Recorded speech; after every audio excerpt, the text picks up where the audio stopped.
Warriors, Anthony Lamb status unchanged in wake of University of Vermont lawsuit. The Warriors say Anthony Lamb's status with the team remains unchanged in the wake of a civil lawsuit filed earlier this week in which Lamb was named.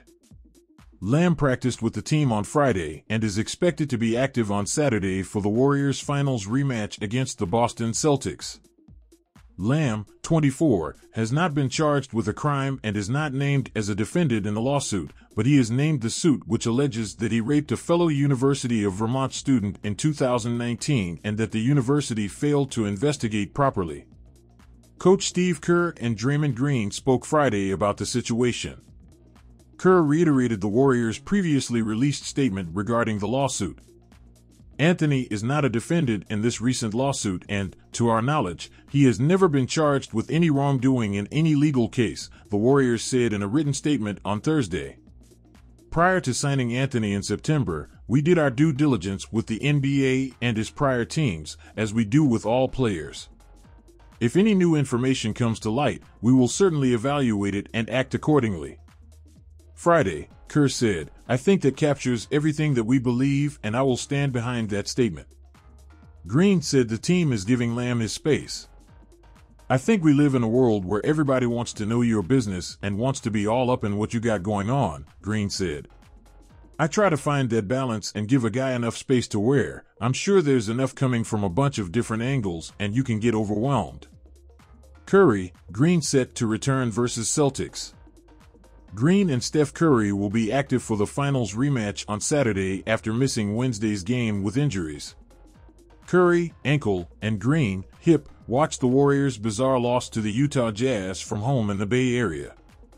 Green came to practice on Friday with plenty of words of encouragement and defensive tips for Jonathan Kuminga, who had a strong defensive showing against the Jazz, particularly their best scorer in Jordan Clarkson. Kuminga's stop of Clarkson was key to preserving a 4-point lead within the final 30 seconds of the game, a lead they blew with Klay Thompson's missed defensive assignment and Jordan Poole's turnover in the final 13 seconds. Clarkson was ejected from the game after committing a flagrant 2 foul on Kuminga after the defensive stop, prompting a scuffle.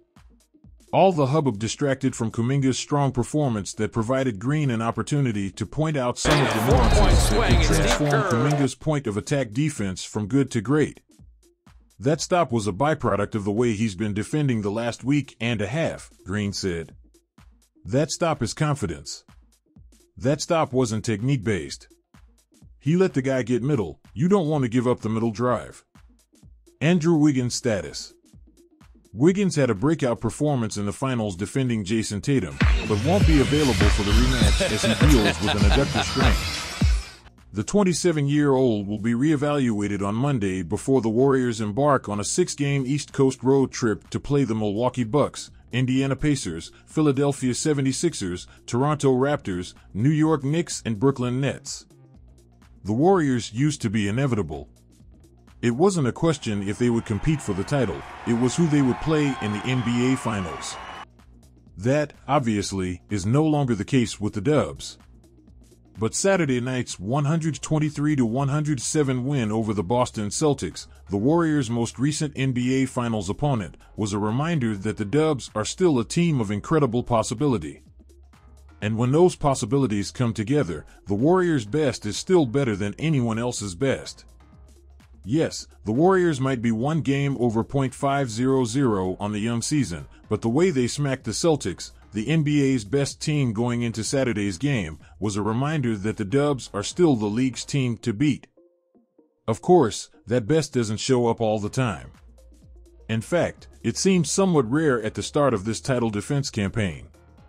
But there it was on Saturday, real and spectacular.